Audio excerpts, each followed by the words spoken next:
Bismillahirrahmanirrahim. Assalamualaikum warahmatullahi wabarakatuh. Innal hamdalillah nahmaduhu wa nasta'inuhu wa nastaghfiruh wa na'udzu billahi min shururi anfusina wa min sayyiati a'malina. Man yahdihillahu fala mudilla lahu ومن يضلل فلا هادي له. أشهد أن لا إله إلا الله وأشهد أن محمدا عبده ورسوله صلى الله عليه وعلى آله وصحبه وسلم تسليما كثيرا. قال تعالى في القرآن الكريم: يا أيها الذين آمنوا اتقوا الله haqqa tuqatih wa la tamutunna illa wa antum muslimun. Ya ayyuhan nasu taqu rabbakum alladhi khalaqakum min nafsin wahidah wa khalaqa minha zawjaha wa batha minhuma rijalan katsiran wa nisaa wattaqu wa tasaaluna bihi wal arham innallaha kana 'alaykum raqiba. يا أيها الذين آمنوا اتقوا الله وقولوا قولا سديدا يصلح لكم أعمالكم ويغفر لكم ذنوبكم ومن يطع الله ورسوله فقد فاز فوزا عظيما. فإن أصدق الحديث كتاب الله وخير الهدي هدي محمد صلى الله عليه وسلم وشر الأمور محدثاتها wa inna kulla muhdatsatin bid'ah wa kulla bid'atin dhalalah wa kulla dhalalatin finnar. Alhamdulillah, segala puji bagi Allah Subhanahu wa taala atas segala nikmat, taufik, hidayah serta inayah kepada kita semua sehingga kita bisa berkumpul sekarang ini di dalam naungan Majelis Taklim Al-Qawam Badi'ah dalam keadaan sehat walafiat, terutama yang patut kita syukuri yaitu sampai detik sekarang ini kita masih diberi ketetapan iman dan Islam. Karena kalau kita menoleh ke belakang seperti semalam yang telah dilakukan oleh seluruh sebagian besar, tapi enggak seluruh, sebagian besar umat di dunia ini semalam lagi melaksanakan pergantian tahun. Bahkan yang sangat-sangat disayangkan yaitu umat Islam, umat yang telah mendapat jaminan dari Allah dan Rasulullah SAW bahwa hari raya umat Islam itu cuma ada dua, yakni Idul Adha dan Idul Fitri. Akan tetapi yang sangat memprihatinkan yaitu sekarang ini banyak umat Islam yang mengikuti perayaan hari orang-orang kafir. Itu sangat menyedihkan. Di dalam aspek lain, umat Islam yang mengikuti hari raya maupun perayaan umat-umat sebelumnya seperti Nasrani dan Yahudi, itu berarti secara tidak langsung dia itu menyetujui, merestui dan mendukung akidah-akidah perang Nasrani dan Yahudi. Seperti contoh ulang tahun itu adalah produk termasuk yang sekarang ini produk Nasrani. Kalau kita mengikuti, berarti secara tidak langsung kita itu pendukung bahwa Allah itu ada tiga, ada Allah Bapa, ada Allah Anak, ada Allah Ibu. Tuhan anak. Seperti itu. Tuhan anak, bukan Allah, Tuhan. Itu sangat sayangkan.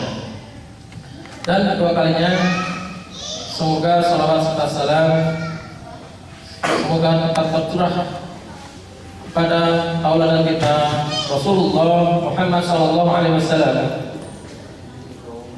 yang telah memberikan umatnya, yang telah memberikan petunjuk bagi umatnya dari zaman-zaman yang gelap, zaman jahiliyah, menuju zaman yang sekarang kita rasakan ini, yaitu terang benderang, yakni agama Islam.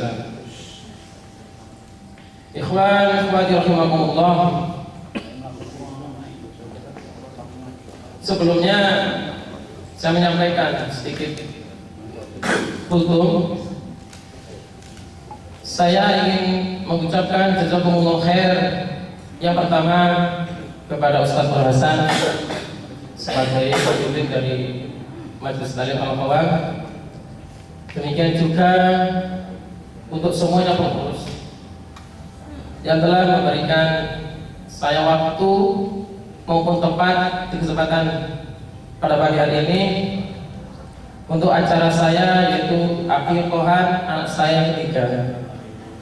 Dan tak lupa juga saya mengucapkan jazakumullah khair kepada Bapak Mangun dan Bu Mangun, beliau yang terlalu banyak membantu saya dalam pengurusan masalah makanan ini. Dan tak lupa juga kepada Akhi Jainal sama Anjang yang telah menyediakan tempat. Dan banyak lagi lah, kita gak mungkin menyebutkan satu-satu yang telah membantu saya, karena saya di sini gak bisa apa-apa tanpa bantuan dari ikhwan-ikhwan sekalian, sehingga pelaksanaan ini bisa berjalan dengan lancar. Ikhwan, ikhwati rahimakumullah. Alhamdulillah, pada hari Sabtu 2 minggu yang lalu, kami sekeluarga telah mendapatkan kebahagiaan. Dan kebahagiaan itu pun saya rasa nggak bisa tergantikan dengan uang, yaitu kami dianugerahi, diamanahi oleh Allah berupa kelahiran anak saya yang ketiga. Dan alhamdulillah anak saya ketiga ini seorang wanita, yang pertama laki-laki, yang kedua wanita, dan yang ketiga alhamdulillah juga wanita. Wanita atau perempuan? Wanita perempuan. Alhamdulillah. Kenapa kelahiran sebuah anak, seorang anak itu sangat-sangat berarti bagi seluruh manusia. Bahkan saya bilang tadi, kelahiran anak itu nggak bisa digantikan dengan uang.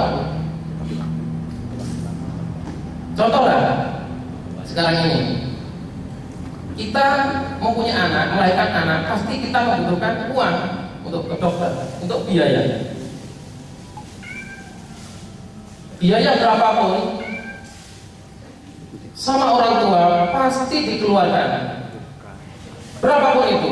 Sebagai contoh, kemarin akhi kita Wawan, dia melahirkan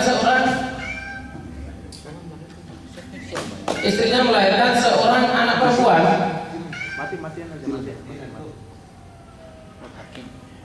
Dia itu, kalau saya duit itu nggak lahir anaknya, nggak lahir. Pinjam dulu itu.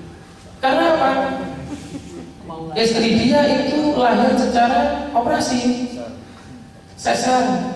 Dia itu membutuhkan duit yang nggak sedikit. Bahkan kalau dihitung ya bocoran aja ya, ini mumpung ada orangnya, itu di atas 10.000 real. Kalau dia itu sayang pada uang, nggak mungkin anak-anaknya ngapain operasi. Bahkan kalau dipikir uang 10.000 real, kalau dibelikan mobil dia itu udah dapat gitu. Itulah demi seorang anak dia rela mengeluarkan uang berapapun tanpa pandang itu jumlahnya. Yang penting anak saya lahir dengan selamat. Karena semua yang punya anak punya keyakinan bahwa anak adalah tabungan kita. Nanti kita meninggal dunia, kalau kita nggak punya anak, siapa yang mendoakan kita? Maka dari itu pesan saya, yang punya anak sedikit, tolong ditambah sebanyak-banyaknya gitu loh. Bisa, kalau ditinggal di sini lebih, nah harus Dikarenakan apa? nambahnya. Dikarenakan seandainya kita ini dalam prinsip dunia, seandainya anak kita jumlahnya 7 orang, contohnya seperti itu, satu orang ngasih 200, sebulan dapat berapa? 1.400. Orang satu. Kalau cuma anak satu, ya 200. Enggak, namanya anaknya istrinya. Itu lah, itu masalah dunia. Sedangkan kita masalah di akhirat. Kalau kita sudah meninggal dunia, Namanya istrinya ya. seandainya kita didoakan satu orang anak, ibaratnya cuma 200, contoh seperti itu. Kalau kita punya anak 7, contoh seperti itu, udah 1.400. Cepet kaya kita di akhirat. Kalau itu soleh semua. Kita kan nggak bisa menentukan anak kita lebih soleh, nggak bisa. Kita cuma bisa berusaha kan.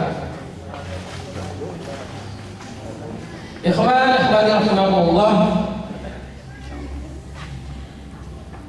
Alhamdulillah, anak saya yang ketiga ini seorang wanita, dan alhamdulillah kita sama istri sudah sepakat bahwa yang mengasih nama itu saya gantian, karena dari pertama kedua itu hak istri saya.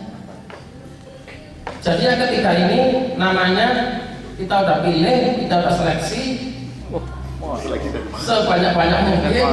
Akhirnya jatuhlah nama anak saya itu Hafsah.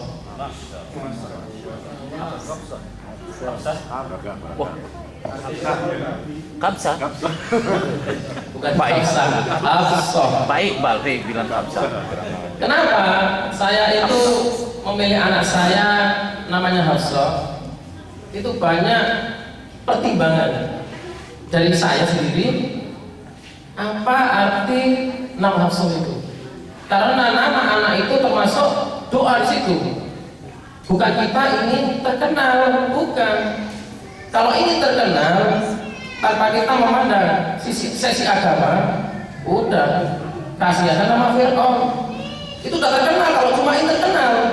Tapi ini mempunyai nama sebagai doa. Semoga dengan nama tersebut anak saya nanti bisa mencontoh perilaku yang dia nisbatkan. Seperti itu. Yang pertama, kenapa saya memilih nama Hafsah? Yang pertama bahwa Hafsah itu adalah Ummul Mukminin, istri Rasulullah Sallallahu Alaihi Wasallam. Hafsah anak Umar bin Al-Faruq.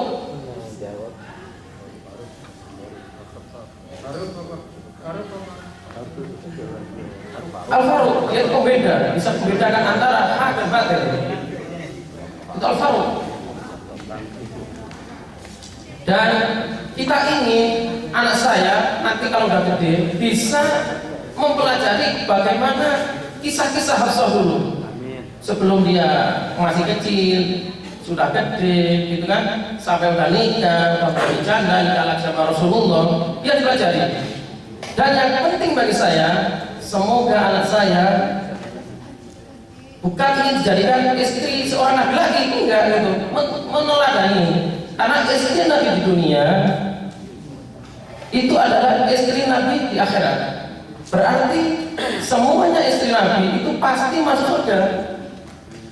Harapan kita semoga anak saya nanti ke bawah, ya kan? Kita itu bisa menelusuri jalan dia surga itu seperti itu. Itu yang pertama.